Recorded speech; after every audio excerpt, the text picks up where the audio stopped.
Welcome, Thibault Malin from BNP Asset Management. So, welcome, and we have the hard task of closing this presentation. So, Thibault, just a short introduction about you, who you are, your role at BNP. Hello, François. Thank you. Hello, everyone. My name is Thibault Malin. I am Deputy Head of the Global Money Market Team at BNP Paribas Asset Management, in charge of managing Euro, USD, and GBP denominated money market funds. Okay, and today we want to talk about the public debt money market fund. So could you just explain the concept and maybe try to elaborate a bit on what you mean by that? A little. I understand I'm followed by a cocktail, so I will try to be short and very clear. Let's be efficient. Treasury management itself has been evolving quite significantly over the past few years due to the context, change of monetary policy, but also to a greater mix of products proposed to corporate clients and institutionals in general. Tokenization itself is part of the journey. The features that make constant net asset value public debt money market funds more and more attractive are due to the product itself, but also to the context. At first, introducing what a public debt money market fund is. It falls within the short-term money market category of the European regulation. It's been something established for decades. It's quite classic. Very short-term investment profile, low rate and credit durations, along with very high degree of liquidity. There are some specific liquidity thresholds to be respected by such very conservative products, just like those of so-called LVNAV money market funds, low volatility net asset value, as LVNAV. Already extremely used by corporates in particular. But there are some specificities for CNAV govies money market funds. They can invest only in sovereign debt securities or securities backed by governments.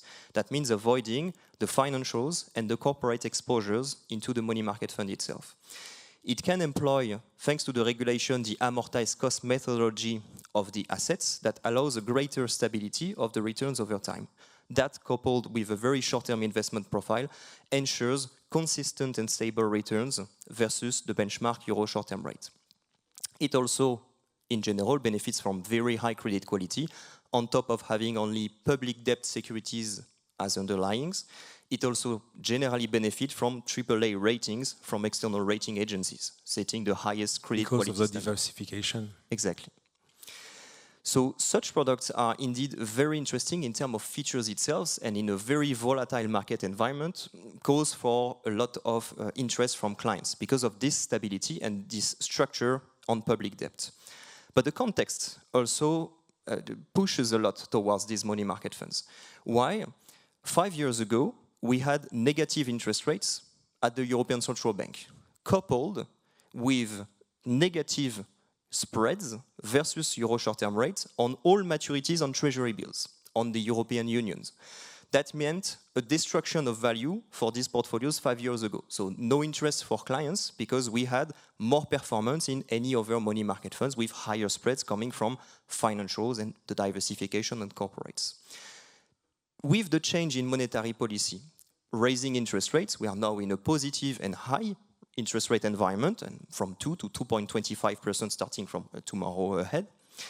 And with the reduction of the balance sheet of the European Central Bank, that was full with the asset purchase program of public debt by 80 to 85%, depending on the programs, we have a positive pressure on the spreads of sovereign that has occurred throughout the time, and that is continuing. And that is likely to continue in the coming years. As a consequence, we have shifted from a situation where 5 years ago we had on average STR minus 20 to STR minus 80 basis points on any maturity of sovereigns. We today have STR flat to STR plus 20 basis points. So we play in a completely different situation where we are able to generate value, or at least not destroying it anymore, versus the benchmark and versus the absolute level of rates. So that gains a lot of traction to these money market funds in particular. The stability itself of such environment is extremely interesting. Here on the graph, I understand it's a bit small, but the readiness is around the slope of the curve in particular. What we display on the screen are the bid-ask spreads of the French Treasury bills on the different maturities from 1 day up to 1 year. There are weekly auctions that are easily accessible to market players and to money market funds. The first note that we make about this is that the bid-ask is more limited than what you get from a financial or from a corporate. It's a very liquid market. Then the slope of the curve, that's the bottom part of it, is extremely interesting. It gets its peak, or close to it, on the shortest maturities.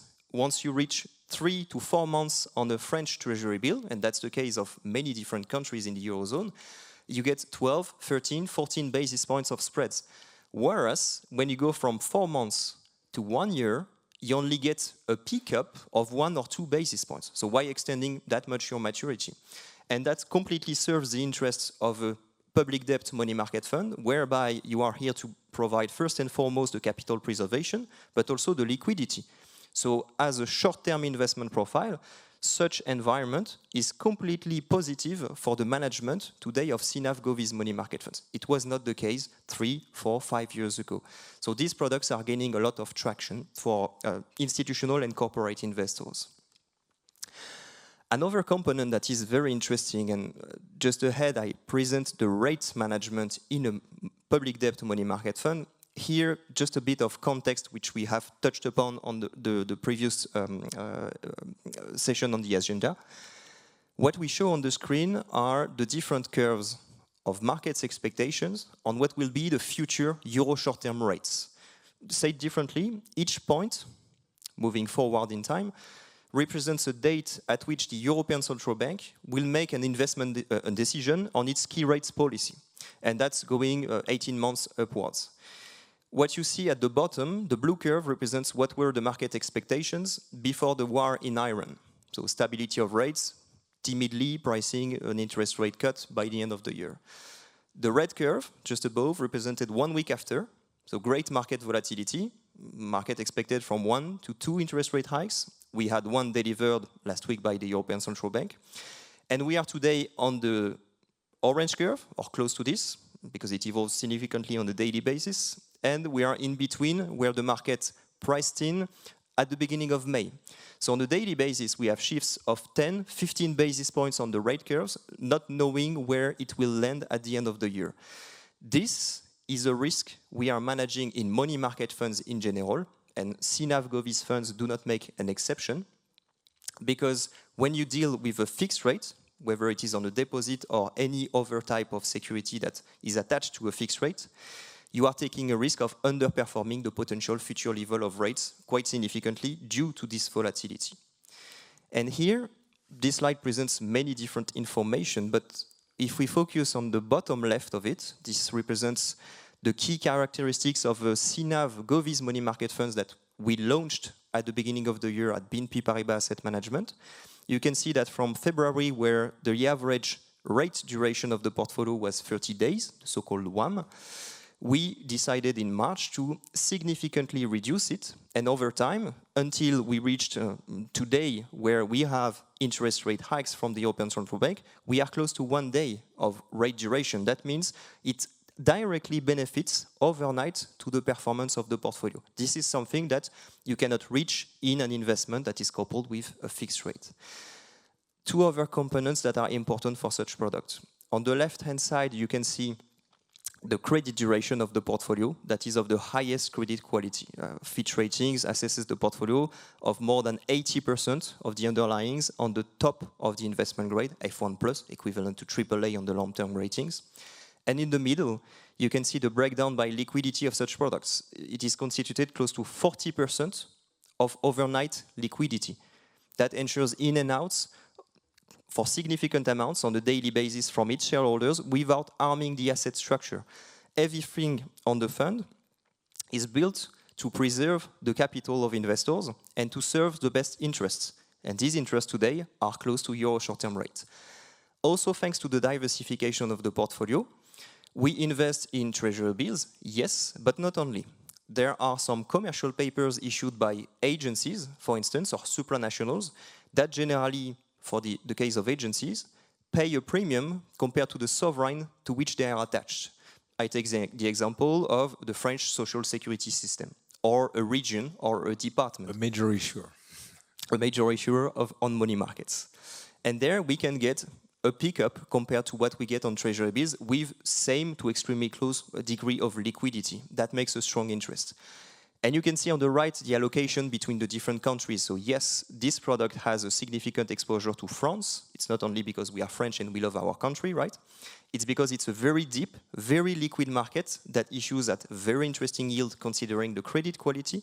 And this is where we find also the largest number of agencies, regions and departments issuing and active on the money market securities. So that reinforces the overall structure and the diversification of such a money market fund that, one, shows great stability of the returns, and two, is able to issue on a daily basis stable net asset values that remain at €1 on a daily basis, and that pays the excess of performance as the form of a dividend daily.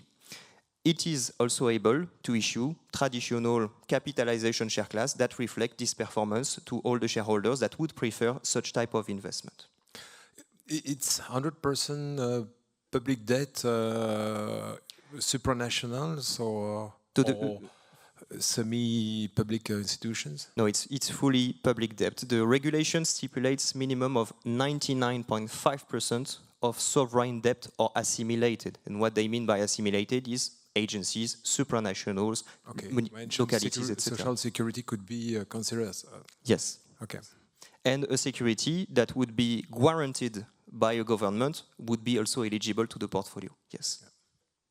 And it's regulated by the MMF regulation? It is regulated by the European Securities and Market Authority, falling under the same regulation as any other money market funds in place and enforced for existing funds since 2019. And you have the daily liquidity as for at VNAV?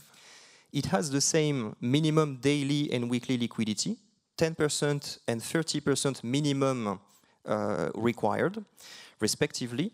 But I would add one comment on this question. A money market fund is not always managed, let's say, to the percentage, to the minimums. Why? It is just like an insurance company that would manage the asset structure with its liabilities. We are always paying attention, and it is required by the regulation, to the seasonality of the clients, to the shareholder concentration in the portfolio, and to the news flows in general. So we are always adapting the asset structure, the maturity of the investments, the type of underlying investments to our clients, our shareholders, and when we ourselves as fund managers will need to provide this liquidity. So on average, money market funds, and particularly public debt money market funds, tend to keep a much higher liquidity profile than what is simply required by the regulation. I mentioned close to 40% overnight. The regulation would require 10%. So we are well above this, and it's not because we have the same liquidity minimum requirements as some other money market funds that it is the same degree of liquidity provided to its shareholders. So it's constant enough, so you distribute some dividend. It looks like the money market funds or the, let's say, INFA AAA rate style money market funds before the first reform. Mm-hmm. And it's possible because it's public debt, so it's why we can guarantee the constant... There are two ways in the current money market regulation in the Eurozone to issue stable net asset value. You can either go for the LVNAV format, whereby you are allowed to issue a stable net asset value as long as the underlyings mark-to-market value do not exceed 20 basis points of variation versus its amortized cost methodology. And on the CNAV methodology, where you only invest in public debt, the threshold can go up to 50 basis points. And as the investment profile is extremely short-term and such underlyings are extremely stable over time, we saw that on the graphs, these products are able to provide greater stability, even more. And in case if we come back, what we do not want to see, but if we come back to negative rate, would it be possible to maintain this constant NAV? Because at the end of... No, it's not. It used to before the latest reform of the European regulation. Prior to that, it was possible to cancel some shares to reflect this negative rate environment, but it was not made possible in the new regulation. It was an artificial way to maintain a constant value. So it means that if we come back to negative territories, you will have to stop. You would have to switch from a stable net asset value to a variable net asset value. Okay, you will change Yes. the form. Okay. But such shares, a variable net asset value, already exist in these funds. They are able to provide stable share class and variable net asset value share class that both replicate the exact same performance corresponding to all the securities that are invested in the portfolio. A classic question from our members. So they need to demonstrate the cash and cash equivalent, let's say, nature of the fund. So IS7. So it's always principle based. Fortunately, IMF in France have defined some four criteria we could rely on. But we need to demonstrate to the auditors and get the information from the bank that our funds are, let's say, cash and cash equivalent when it comes to concern NAF. So it should be easier to demonstrate, or to put it in a nutshell. Demonstrate it? To put it in a nutshell, it's within the most conservative type of money market fund allowed in the regulation. So it is by construction eligible as cash equivalent to a corporate in any jurisdiction. And maybe two last questions. So could you remind me the size of the fund as of today? As of today, this is a portfolio that is 400 million in size. Okay. That has been launched at the beginning of the year. That is ramping up progressively its assets with the goal of being at 1 billion at the end of the year. And we have significantly large number of clients manifesting an interest in such volatile market context where the product now has performances at euro short-term rate on a daily basis, flat, net of fees. And this is a product where we see growing over 3 to 5 billion over the coming 3 years. Yeah, because two of the classic, let's say, provision in our policies are to have a minimum size of $500 million. Don't ask me why, but very often it's $500 million. So, but we are close to $500 million, and to have 2 years of history just to show a track record. But okay, it's coming. It's part of the corporate governance that corporates generally have when they select a money market fund manager. They generally select managers who have a very long track record of managing large size money market funds along with public debt and a demonstrated ability to navigate through the crisis periods in particular. This is the case of BNP Paribas Asset Management. And what I would complete to respond to this question is that for early investors in such products, they are generally just topping up with small amounts in particular. So that reinforces the granularity of the product and grow their investment in the portfolio along with the raise in assets under management. So today, the average tickets are 10, 20 million in the portfolio, and that will get higher and higher. And as fund managers, we prefer to have small tickets but multiplied by many clients rather than having one at 200 million that would represent half or a third of the size of the portfolio. That would be much more difficult to manage from a liquidity perspective. And what is your recommendation to balance between LVNAV and CNAV public debt fund? This really depends on the investment guidelines of one company. Of your customer. Yeah, absolutely. I would say that both products can respond to different needs. LVNAV continue to outperform CNAV govies, of course, by 5 basis points. If you compare it to a VNAV standard money market fund, which much more flexibility to get credit duration, lower credit quality on the investment grade, it could be 25 to 30 basis points above a CNAV govies. So I would say that the selection of such products shall not be driven by returns or yields, although it is in line with euro short-term rate. It shall be driven by a wish to diversify the cash investments of the company away from the traditional exposure to financials and to corporates, because it's only public debt in the end. So I would say that as a conclusion, it's a product that could be a core allocation for investors wanting to diversify their traditional investments, but also a tactical asset allocation in the case of a market turmoil on any specific sectors, whether it is on financials or any industry. The underlyings of public debt would play the role of a safe haven in such market circumstances, where we have a great stability of the returns of the portfolio along with the highest degree of liquidity that can be offered in a money market fund. Oh, very interesting products. It deserve to be contemplated and to be considered in a strategy of, let's say, best allocation of excess cash. Thanks a lot. Thank you.